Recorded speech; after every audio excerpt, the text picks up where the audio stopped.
बच्चों,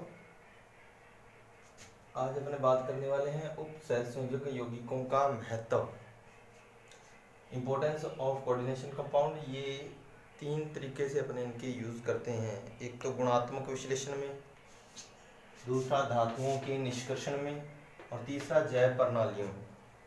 तो सबसे पहले अपने बात करते हैं गुणात्मक विश्लेषण में इसका किस प्रकार से उपयोग होता है।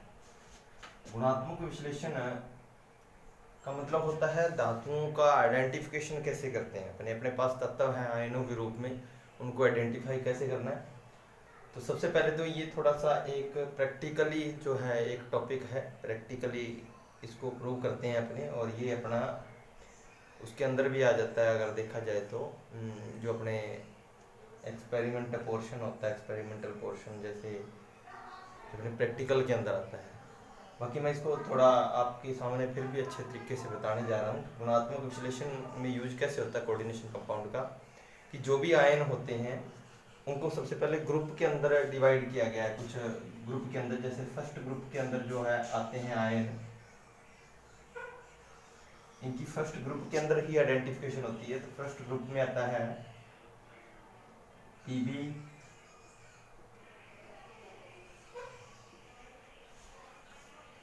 सेकेंड ग्रुप के अंदर जो आता है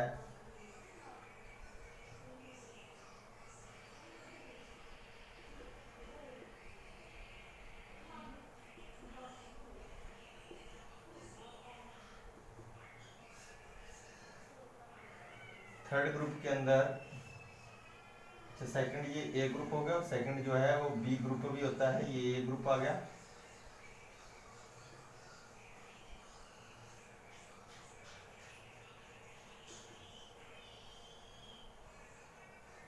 third group aluminium, ferric, chromium third ion. Fourth group के अंदर जिंक, मैग्नीज, निकल, कोबाल्ट। फिफ्थ के अंदर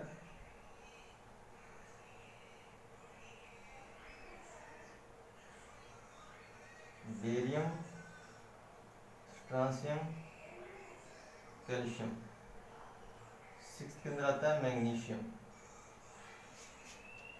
ये ग्रुप हैं। देखो ज़्यादा आपको इसके अंदर अब एक बार जाने की जरूरत नहीं है, ये प्रैक्टिकल के अंदर पूरा आपको क्लियर कर देते हैं। आपको गुणात्मक विश्लेषण टॉपिक करने से पहले ये पता होना चाहिए अपने पास जो रेडिकल होते हैं, आयन बोलते हैं अपने को, उनको ग्रुप्स के अंदर डिवाइड किया गया। अगर मैं आपको पर्टिकुलर एक आयन दे दूं, जैसे मैंने आपको Fe का आयन दे दिया, इसको अपने FeCl3, यानी कि मैंने आपको साल्ट दे दिया फेरिक क्लोराइड, तो आप इसका डायरेक्ट आइडेंटिफिकेशन नहीं कर सकते। आपको सबसे पहले शून्य ग्रुप से चलना होगा। शून्य ग्रुप मैंने यहाँ लिखा नहीं है, बाकी शून्य ग्रुप के अंदर NH4 अमोनियम आ जाता है, या सोडियम या पोटेशियम। तो मैंने सबसे पहले इसकी आइडेंटिफिकेशन, देखो FeCl3 के अंदर ही Fe+3 है, और इसका आइडेंटिफिकेशन कैसे होगा? इसका आइडेंटिफिकेशन तब होगा यदि अपने इसको शून्य ग्रुप से स्टार्ट करेंगे, यानी कि सबसे पहले शून्य ग्रुप का आइडेंटिफिकेशन करते हैं। अगर वो नहीं होता तो फर्स्ट ग्रुप की ओर आते हैं, फिर धीरे धीरे धीरे आइडेंटिफिकेशन करते करते अपने थर्ड ग्रुप के अंदर जैसे आएंगे, तो थर्ड ग्रुप के अंदर इन सभी के अपने को परीक्षण करने पड़ेंगे। उसके अंदर जो है Fe+3 आएगा, और अपने को ये Fe+3 जो है एक लंबा प्रोसीजर चलता है, जिसके अंतर्गत ये एक प्रकार का कॉम्प्लेक्स बनाता है, और वो कॉम्प्लेक्स आपको एक किसी स्पेसिफिक कलर देगा, ठीक है, और अपने को पता लग जाएगा कि ये एक प्रकार का Fe+3 का कॉम्प्लेक्स है, क्योंकि वो कॉम्प्लेक्स जो होता है वो सिर्फ Fe+3 बनाएगा। जैसे मैंने आपको बताया कि कॉपर जो होता है वो NH3 SO4 का एक नीले रंग का जो है कॉम्प्लेक्स बनाता है, और इसमें Fe जो होता है प्लस, इसमें कॉपर जो है वो +2 चार्ज के अंदर है, ये कॉम्प्लेक्स है। इसका मतलब कॉपर का जो होता है, कॉपर यहाँ पड़ा होगा अपने पास, ये रहा, तो कॉपर का जो कॉम्प्लेक्स है वो नीले रंग का बनता है। नीले रंग का कॉम्प्लेक्स NH3 के साथ, SO4 के साथ सिर्फ और सिर्फ कॉपर का ही बनेगा। इसका मतलब आइडेंटिफाई हो रहा है कि कॉपर जो होता है, अगर मैंने आपको कोई रेडिकल कॉपर यानी कि CuSO4 दे दिया आपको, कॉपर सल्फेट, तो आपको कैसा पता लगेगा आपको पता लगेगा उसके आइडेंटिफिकेशन से। अगर आप उसके अंदर अमोनिया प्रवाहित करोगे ना, इसके अंदर अगर आपने उस साल्ट के अंदर कॉपर सल्फेट के अंदर अगर अमोनिया प्रवाहित करती तो वो आपको क्या दे देगा, वो आपको कॉम्प्लेक्स देगा। पता लग जाएगा कि आपके पास जो है जो आयन था, जो उस साल्ट के अंदर आयन है वो कॉपर है।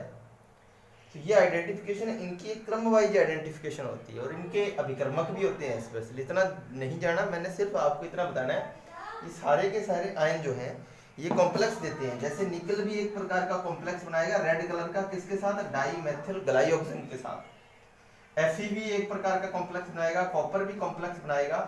तो ये आपके सामने कुछ ना कुछ आयन है जो कॉम्प्लेक्स के रूप में आपको पता बताते हैं कि मैं उसके अंदर प्रेजेंट हूँ, वो आयन बताएगा। सबसे पहले अगर इसी तरीके से मैं बात करूं इनके अंदर,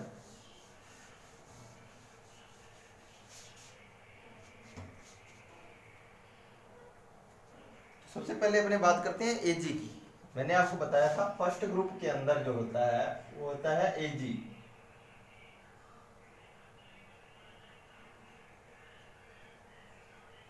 कि सिल्वर की आइडेंटिफिकेशन कैसी होती है। मान लो मैंने आपको AgCl दिया और आपको पता नहीं है कि उस साल्ट के अंदर AgCl है, यानी कि Ag है, उसके अंदर आयन कौन सा है, सिल्वर आयन है, ये आयन है, आपको पता नहीं है। तो आप क्या करोगे, सबसे पहले इसको शून्य ग्रुप से स्टार्ट करोगे करने के लिए।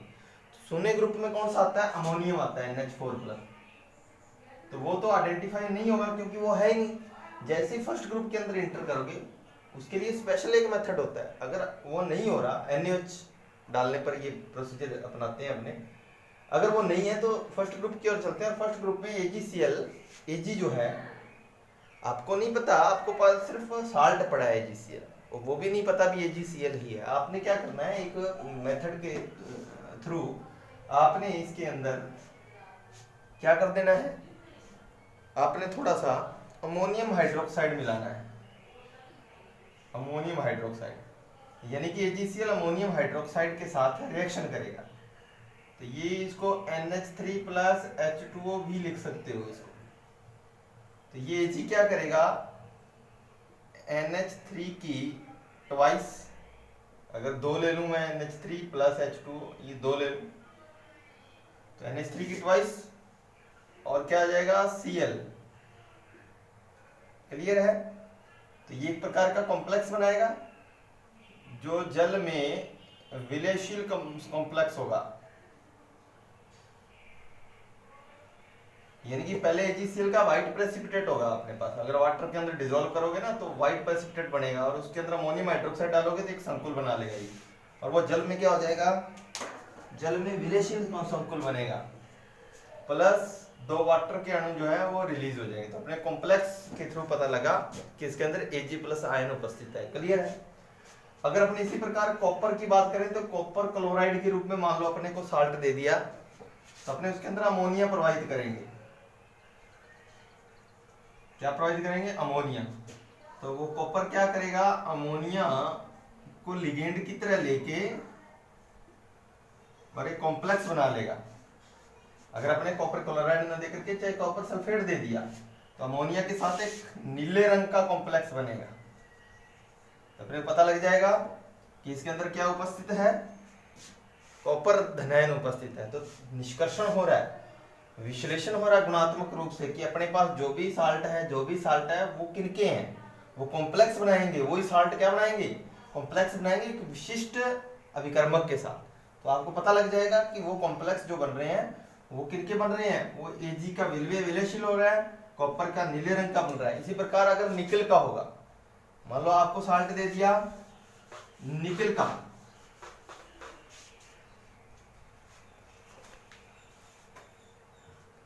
निकल NiCl2 के रूप में आपको दे दिया, तो आपने इसकी रिएक्शन करानी है डाईमेथिल ग्लाइऑक्सिन से। ये डाईमेथिल ग्लाइऑक्सिन का फॉर्मूला है, डाईमेथिल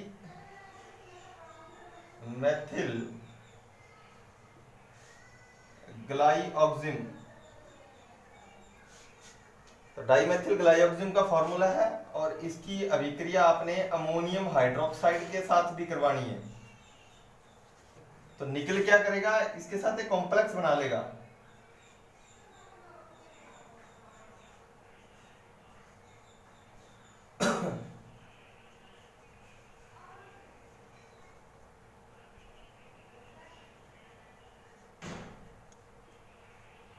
तो आपको पता है निकल ने क्या किया, डाइमेथिल ग्लाइऑक्सिजन के दो अणु लेने हैं, एक अणु इधर आ गया, इसी प्रकार एक अणु इस साइड से।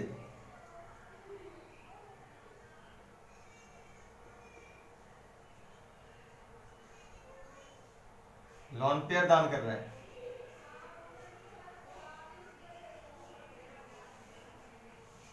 तो ये डाइमेथिल ग्लाइऑक्सिजन ने क्या किया, निकल को लॉन पेयर दान की। इसके नाइट्रोजन ने दान कराया, देखो लॉन पेयर इसको ये वाले दान कर दिए। तो दूसरी साइड से H रिमूव हो गया तो लॉन पेयर दान कर दिए, एक H रिमूव हो रहा है इधर से, तो ये उपसर्जक बंध द्वारा जुड़ रहा है। इधर वो H है, इधर से भी H रिमूव हुआ है, और दोनों के दोनों जो H है वो इस HCl के साथ बाहर जा रहे हैं, और सॉरी H2O के साथ, ये OH के साथ वो दोनों के दोनों H बाहर जा रहे हैं। तो दो वाटर के मॉलिक्यूल और दो अमोनियम क्लोराइड बन गए, और इसका नाम हो गया डाई मेथिल ग्लाई ऑक्सीमेट, निकल डाइमेथिल ग्लाई ऑक्सीमेट। और ये किस कलर का कॉम्प्लेक्स है, एक रेड कलर का। तो संकुल बना के ही पता लग रहा है कि कौन सा धनायन है। NiCl2 के अंदर, NiCl2 के अंदर अपने को नहीं पता था कि इसके अंदर, अपने पास साल्ट था सिर्फ एक, अपने को नहीं पता था वो निकल क्या, लेकिन अपने जैसे ही उसके अंदर डाइमेथिल ग्लाइऑक्सिजन मिलाया और दो अमोनियम हाइड्रोक्साइड के अणु मिलाए तो रेड कलर का कॉम्प्लेक्स दिया, और रेड कलर का कॉम्प्लेक्स डाइमेथिल ग्लाइऑक्सिजन के साथ केवल और केवल निकल देगा। तो अपने को पता लग रहा है निकल धनायन उपस्थित है इसके अंदर। उसके बाद धातुओं के निष्कर्षण में भी इसका बहुत उपयोग है कॉम्प्लेक्स का, इसमें भी कॉम्प्लेक्स बनते हैं। अभी आपके सामने पता लगेगा, जैसे आपके पास सिल्वर का एक सल्फाइड है,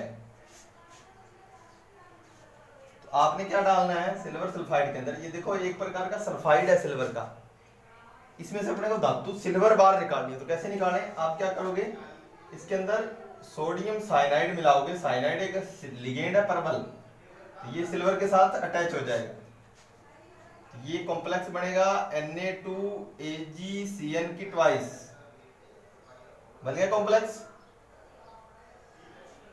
प्लस Na2S बार हो गया,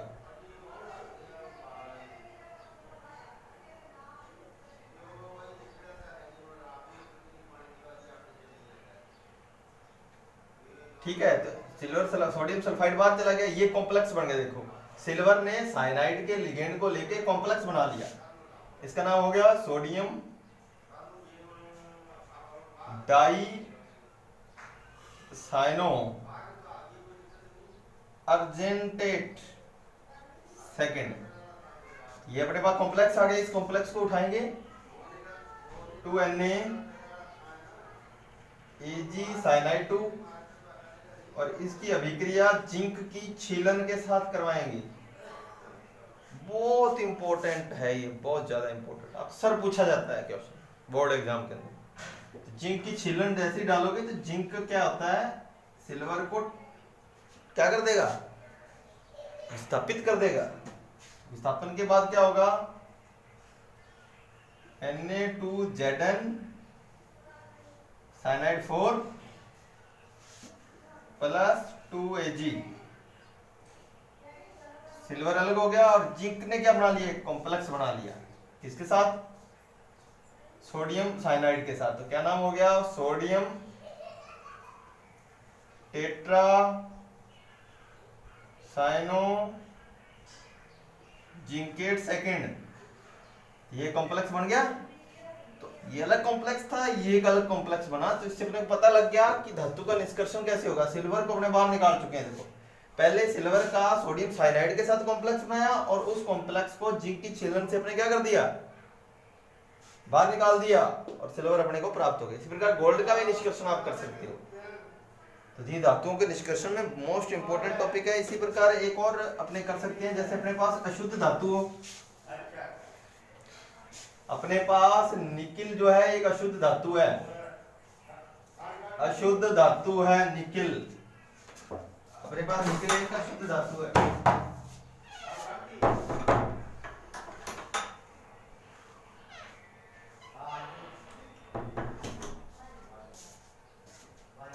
एक अशुद्ध धातु है निकिल। आपने क्या करना है, इसको कार्बन मोनोक्साइड के साथ अभिक्रिया करवानी है और ये एक लिगेंड का काम करेगा जिसे कार्बोनिल बोलोगे। जैसे ही 373 केल्विन के आसपास आप रिएक्शन करवाओगे तो ये कॉम्प्लेक्स बना लेगी और वाष्प प्रावस्था के अंदर, वाष्प यानी कि वेपर के अंदर, वेपर कंडीशन के अंदर बनाएगी, टेम्परेचर ज्यादा हो जाएगा, कॉम्प्लेक्स बना लिया और बाद में इसको और ज्यादा टेम्परेचर देके आप इस कॉम्प्लेक्स को तोड़ोगे तो आपको निकिल प्राप्त हो जाएगी शुद्ध। यानी कि आपको पता लगा होगा क्या हुआ कि अशुद्ध निकिल थी, अशुद्धियां पीछे रहेंगी क्योंकि निकिल सिर्फ कार्बन मोनोक्साइड के साथ या कार्बोनिल के साथ 373 पर कॉम्प्लेक्स बनाएगी, तो अशुद्धियां तो कॉम्प्लेक्स नहीं बनाएंगी, अशुद्धियां रह जाएंगी पीछे, निकिल का कॉम्प्लेक्स बन जाएगा। और इसमें से निकिल कैसे प्राप्त करोगे, और गर्म कर देना, तो वेपर कंडीशन के अंदर आपके पास एक और निकिल आ जाएगी और जो शुद्ध होगी। तो ये गुणात्मक विश्लेषण के बाद अपने धातुओं के निष्कर्षण की बात की थी। पहले तो अपने सिल्वर को बाहर निकाला था, अब अपने निकिल को बाहर निकाल दिया धातु निष्कर्षण। अब अपने आता है जैव प्रणालियों के अंदर क्या उपयोग है, इनके क्या यूज बनते हैं जैव प्रणालियों के अंदर। तो बहुत सारे यूजेज हैं, जैसे क्लोरोफिल। सबसे पहले बात करें जैव प्रणाली के अंदर, क्लोरोफिल वर्णक जो होता है पिगमेंट्स, वो मैग्नीशियम +2 का कॉम्प्लेक्स होता है, मतलब Mg+2 का कॉम्प्लेक्स है, वो एक संकुल है, उपसर्जक यौगिक है जो पत्तियों का रंग हरा करता है। इसी प्रकार हीमोग्लोबिन, हीमोग्लोबिन जो होता है रक्त का रंग लाल होता है, वो Fe+2 का संकुल है। इसी प्रकार साइनोकोबालमिन विटामिन B12, साइनोकोबालमिन नाम होता है, साइनोकोबालमिन, कोबाल्ट, कोबाल्ट का संकुल है ये। क्लियर है, किसका संकुल है, साइटोक्रोम, साइटोक्रोम C। तो साइटोक्रोम जो C होता है ये भी Fe+2 का संकुल होता है, Fe+2 का कॉम्प्लेक्स है। इसी प्रकार अगर बात करें सिस्प्लेटिन, सिस्प्लेटिन ये कैंसर के उपचार की एक औषधि है, कैंसर के उपचार की एक औषधि है। और इसका अगर आपने स्ट्रक्चर बनाया सिस्प्लेटिन की, प्लेटिनम का संकुल है, Pt+2 का संकुल है। इसमें 2 एमीन होती है यानी कि NH3 होती है कॉम्प्लेक्स के अंदर, 2 Cl सिस होती है क्योंकि एक ही साइड में Cl है, 90 डिग्री है, समपक्ष होती है, सिस यानी कि समपक्ष रूप होता है। तो सिस्प्लेटिन का मतलब ये कैंसर उपचार की एक औषधि है, वो भी एक कॉम्प्लेक्स है। का नाम अगर आप करोगे तो PtNH3 की ट्वाइस Cl2, ये कॉम्प्लेक्स होता है। ये जैव प्रणालियों के अंदर मुख्यतः इसका उपयोग आ गया। तो ये कुछ कोऑर्डिनेशन कंपाउंड्स के जो थे इंपॉर्टेंट यूज थे। Thanks for watching this video.